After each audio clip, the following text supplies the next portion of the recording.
Ages ago, a powerful lord decided to set his weapon down and establish a home for his family. They traveled across the land, waiting and searching for just the right spot to call their own. One day, after a year's worth of travel, they found a gorgeous cove surrounded by mountains. The cove's water was fresh and clear, with wildlife and coral all throughout it. The Lord declared this land Ravyot, or in his language, the source of peace.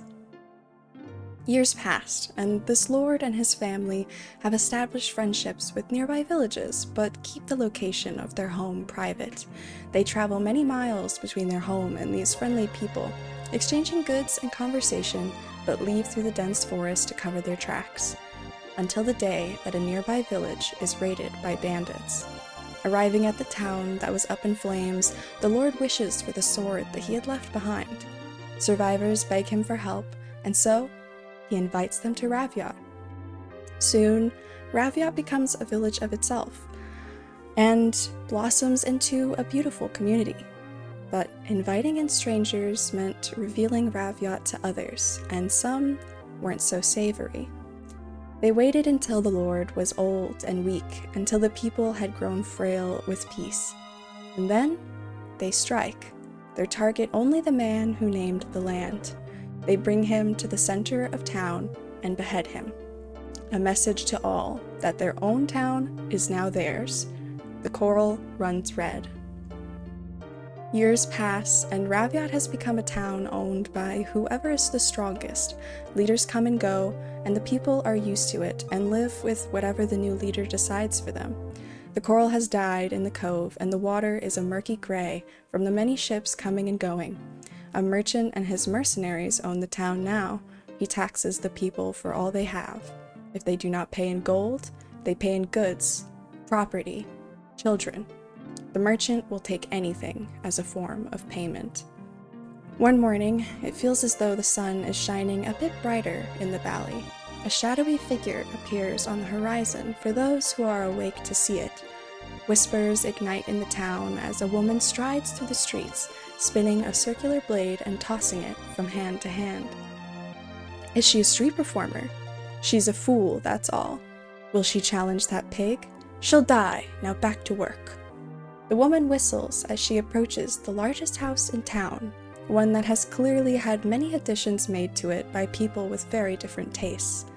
There was a loud creak when the door to the house opened, a safeguard rather than improper care, and all the townsfolk turned to watch. People there that day swear they saw a large tail following her around the doorway that wasn't there before, but perhaps it was merely a trick of the light. Mere moments passed before the door creaked open again, and the people hadn't even had the time to resume their work before turning once more to see who emerged victorious from that misshapen house. Twin pigtails that caught the light in a way that made them look like fire, and a tail made of seemingly pure gold stood with her ring-shaped blade dripping down on the stairs.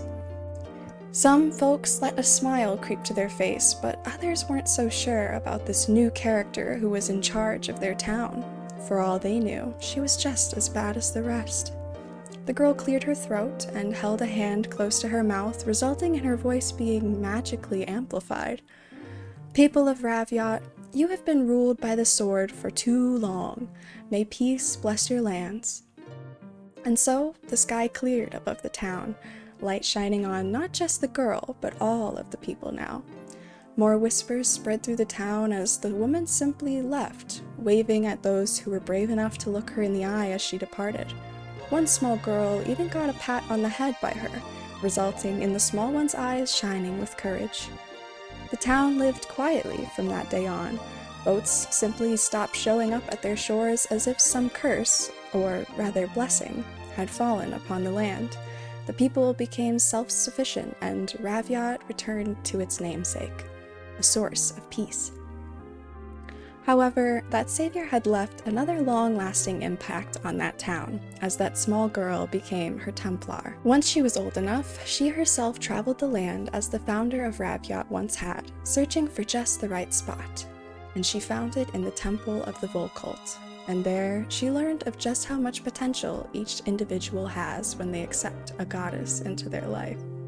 Soon she was able to channel some of the goddess's powers herself, and emblazoned with new abilities, she decided it was time to pass on the service that someone did for her village long ago.